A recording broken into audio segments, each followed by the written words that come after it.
আসসালামু আলাইকুম ভিউয়ার্স, আজকে আপনাদেরকে একটা ভিডিও দেখাবো যে একজন ভাই মানে কুয়েতে আসতে চাচ্ছেন, যে কত টাকা খরচ করে উনি দালালে ওনারা বড় ভাই আর কি, ওনার বড় ভাই ওনারা বুঝাইছে কত টাকা খরচ করে উনি কুয়েতে আসতে চাচ্ছে। জাস্ট ভিডিওটা দেখুন, 11 লক্ষ টাকা খরচ করে উনি কুয়েতে আসতে চাচ্ছে। জাস্ট দেখুন আপনি মানে ভিডিওতে উনি কী বলতেছে। একটা মিনিট জাস্ট। কুয়েতে কি কাজে যাচ্ছেন? Driving visa. কার মাধ্যমে যাচ্ছেন? এ তো আমার এক বড় ভাইয়ের মাধ্যমে। কত টাকা লাগছে যেতে? এনে লাগছে 11 লাখ। 11 লাখ? জি। এত টাকা কেন? এটা তো ভাইয়া বলতে পারি না, কিন্তু ওইখান থেকে বড় ভাইয়া দিতেছে। ওকে, টাকাটা বেশি হয়ে গেল না? টাকাটা বেসিক্যালি বেশি হয়ে দিতেছে, কিন্তু মানে সবাই ভাবে যেতেছে। তো এটা দালালের মাধ্যমে না কিভাবে এটা বলতে পারতেছি না। আচ্ছা, আপনার ভাইটা মূলত নিজে বের করতে পারে না বিষয়টা, আরেকজনের মাধ্যমে নিতে হয়তো। হইতে পারে। কিন্তু বিষয়টা ভালো, জি। কাজটা ভালো হবে। কাজটা ভালো হবে ইনশাআল্লাহ। কি ড্রাইভিং করবেন মূলত? এমনি কোম্পানি ভিসা। কোম্পানির বেতন কত? বেতন তো বলছে ফার্স্ট ওয়েল 1,20,000। চিন্তা করুন ভাই, 11 লাখ টাকা দিয়ে ভিসা কিনছে, বেতন হবে 1 লাখ। আমি আজকে কুয়েতের আমার বয়স হলো 7-8 বছর, আমি কোনো জায়গায় দেখিনি যে কোনো কোম্পানি 1 লাখ টাকা 1.5 লাখ টাকা বেতন দেয়।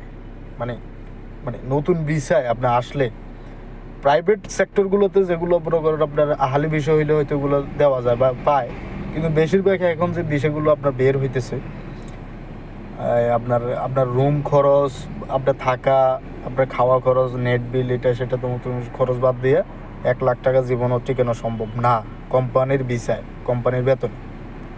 তো জানি না বাইরে কীভাবে কেমনি কি কোন দালালা চক্কর ফইরা 11 লাখ টাকা দিয়ে ভিসা কিনে।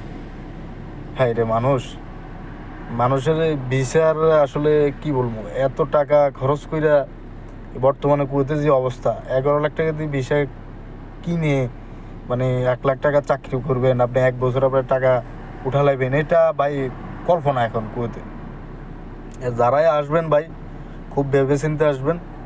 এত টাকা দেবে এই কুয়েতের অন্তত যে ড্রাইভিং ভিসার কথা বলছে, এত টাকা জীবনেও একটা ভিসার দাম হইতে পারে না, ঠিক আছে? তো অবশ্যই ওনারা যে বড় ভাই হোক, যে কাছেরও যত বড় ভাই হোক, অবশ্যই ঠকাইছে টাকা, ওনার বড় ভাই ওনার থেকে খাইছে, ঠিক আছে?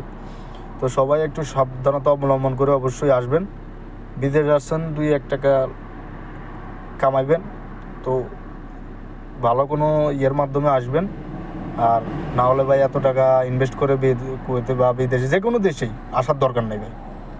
এতে বলে এই টাকা আপনি দেশে ইনভেস্ট করেন বা অন্য কোনো জায়গায় ইনভেস্ট করেন, মাথা খাটায় বুদ্ধি খাটায় কাজ করেন, ঠিক আছে? এটাই। আসসালামু আলাইকুম, সব ভালো থাকবেন।